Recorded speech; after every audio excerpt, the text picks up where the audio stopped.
तो दुनिया भर में कोरोना वायरस फैलाने के जिम्मेदार देश चीन की मुश्किलें अब बढ़ने जा रही हैं। खबरें हैं कि चीन से दुनिया का पसंदीदा मैन्युफैक्चरिंग हब का तबका छिनने जा रहा है। कोरोना वायरस महामारी की वजह से पैदा हुई दिक्कतों के बीच लगभग 1000 विदेशी कंपनियां भारत सरकार के अधिकारियों से भारत में अपनी फैक्ट्रियां लगाने को लेकर बातचीत कर रही हैं। बिजनेस टुडे में छपी एक रिपोर्ट के मुताबिक कम से कम 300 कंपनियां mobile, electronics, medical devices, textile और सिंथेटिक फैब्रिक्स के क्षेत्र में भारत में फैक्ट्रियां लगाने के लिए सरकार से सक्रिय रूप से संपर्क में हैं। अगर बातचीत सफल होती है तो ये चीन के लिए बहुत बड़ा झटका होगा। मोदी सरकार को मिला है ये बड़ा प्रस्ताव। असल में विदेशी कंपनियां भारत को मैन्युफैक्चरिंग हब के रूप में देख रही हैं। इसीलिए मोदी सरकार के विभिन्न स्तरों के सामने वो अपने प्रपोजल को पेश कर चुकी हैं, जिनमें विदेश में भारतीय दूतावास और राज्यों के उद्योग मंत्रालय शामिल हैं।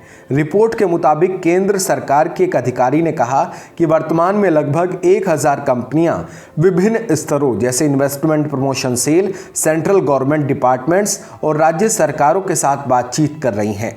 इन कंपनियों में से 300 को चुन भी लिया गया है। महामारी खत्म होने के बाद आएगा बड़ा बदलाव। अधिकारियों की तरफ से भी कहा गया है कि हम इस बात को लेकर श्योर हैं कि एक बार जब कोरोना वायरस महामारी भारत के नियंत्रण में आ जाएगी तब हमारे लिए कई अच्छी चीज़ें निकल कर सामने आ सकती हैं और भारत वैकल्पिक मैन्युफैक्चरिंग हब के रूप में उभरता हुआ दिखाई देगा।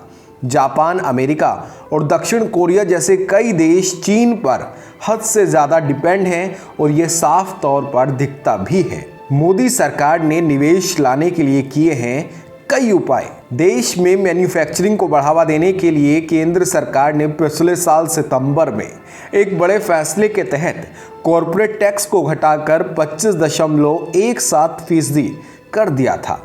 नई फैक्ट्रियां लगाने वालों के लिए कॉर्पोरेट टैक्स को घटाकर 17% पर ला दिया था, जो दक्षिण पूर्व एशिया में सबसे कम है।